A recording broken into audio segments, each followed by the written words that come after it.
Baik, assalamualaikum warahmatullahi wabarakatuh. Perkenalkan, nama saya Imi Fadilah. Saya dari kelas A, kelompok 1. Di sini saya akan menambahkan beberapa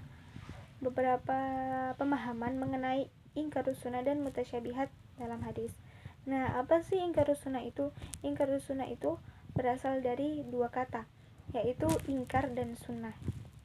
Nah, ingkar ini artinya menolak, dan sunnah itu artinya jalan yang dijalani. Jadi intinya ingkarus sunnah itu adalah suatu paham dari masyarakat Islam yang menolak adanya suatu hadis maupun sunnah Nabi Muhammad SAW untuk dijadikan sebagai rujukan kedua sumber hukum setelah Al-Quran. Nah, ingkarus sunnah ini muncul sejak Khawarij dan Syiahnya berkembang. Ada lagi ceritanya berkembang pada masa Imron bin Husain, di mana pada saat itu Imron bin Husain ini menerangkan atau menjelaskan hadis ke beberapa orang, dan ada beberapa orang yang menyangkalnya bahwasanya kita itu tidak perlu belajar hadis gitu, karena kan Al-Quran kan sudah jelas gitu, sudah pakai bahasa Arab gitu. Nah, kemudian orang-orang yang beranggapan seperti itu juga, selain menyangkal seperti itu, juga beranggapan ada yang beranggapan bahwa selain berbahasa Arab dan sudah jelas, itu kan bahasanya sudah baik, dan mereka beranggapan itu mereka sudah paham dengan bahasa Al-Quran gitu. Ngapain pakai pakai apa belajar hadis gitu, karena Al-Quran kan sudah jelas gitu. Kemudian ada ceritai bahwa ingkarus sunnah itu pertama kali muncul di Mesir, di negara Mesir, pada zamannya Syekh Muhammad Abduh, di mana beliau ini tidak menerima hadis ahad, dan beliau juga tidak menerima hadis-hadis yang tidak tidak berpotensi sama seperti Al-Quran gitu. Kemudian menurut Imam Syafi'i, bahwa ingkarus sunnah itu dibagi menjadi 3 golongan, yaitu yang golongan pertama itu yaitu golongan yang secara mutlak mengingkari hadis maupun sunnah Nabi Muhammad SAW untuk dijadikan dijadikan rujukan kedua sumber hukum setelah Al-Quran. Kemudian yang golongan kedua yaitu golongan yang mengingkari sunnah apabila redaksinya itu tidak sama dengan Al-Quran. Kemudian yang ketiga yaitu golongan yang hanya menerima hadis mutawatir, tidak untuk hadis ahad gitu. Kemudian kita lanjut ke pembahasan mutasyabihat dalam hadis, beberapa saja. Nah, apa sih mutasyabihat itu? Mutasyabih ini secara bahasa yaitu dari kata tasyabuh, yang berarti satu atau dua hal yang sama dengan hal yang lain.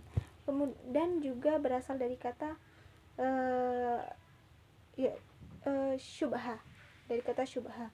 Nah, apa sih syubhah ini?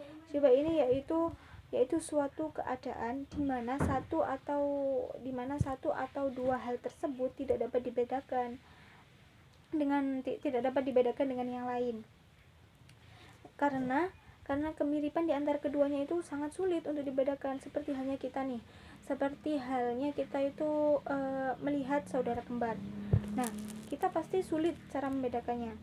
Kemudian inti dari hadis mutasyabihat ini yaitu hadis-hadis yang belum jelas. Apanya yang belum jelas? Yang belum jelas adalah makna dan tujuannya. Nah, maka untuk itu perlu dilakukan penerangan yang lebih dalam lagi untuk kita itu mendapat pemahaman yang lebih tepat. Tuh. Kemudian menurut Yusuf Qadwi ini, sebelum kita belajar hadis, kita itu alangkah baiknya kita itu belajar bahasa Arab dulu terlebih dahulu, seperti ilmu balaghah gitu. Agar kita itu dapat memahami memahami hadis mana yang bahasanya itu maknanya itu hakikat, dan mana hadis yang menunjukkan maknanya itu majasi gitu. Kemudian jadi Yusuf Qadwi ini apabila beliau mendapatkan hadis yang mutasyabihat sesuai dengan Ibnu Taimiyah ini, beliau ini langsung mengimaninya tanpa menyangkalnya dan juga tanpa mentakwilnya. Beliau menerima apa adanya konteks hadis tersebut. Kemudian ada beberapa ulama yang berpendapat bahwa kita dapat memahami hadis itu dengan cara mentakwilnya, yaitu mentakwilnya dengan suatu yang lain. Contohnya dalam ayat yadullahi fauqa aidihim. Nah, apa sih artinya dari ayat itu yadullahi fauqa aidihim? Nah, artinya kan tangan Allah berada di tangan mereka gitu. Nah, maksudnya apa tangan Allah berada di tangan mereka gitu? Kalau kita mentakwilnya sesungguhnya makna yadullah itu sebenarnya bukan tangan Allah yang di atas mereka, akan tetapi kekuasaan Allah yang ada di tangan mereka itu. Kemudian ya, itu contoh dari ayat. Adapun contoh dari hadis, hadis yang menjelaskan tentang turunnya Allah itu pada sepertiga malam. Sepertiga malam Allah itu turun ke langit dunia gitu. Maksudnya apa Allah kok turun ke langit dunia di waktu sepertiga malam?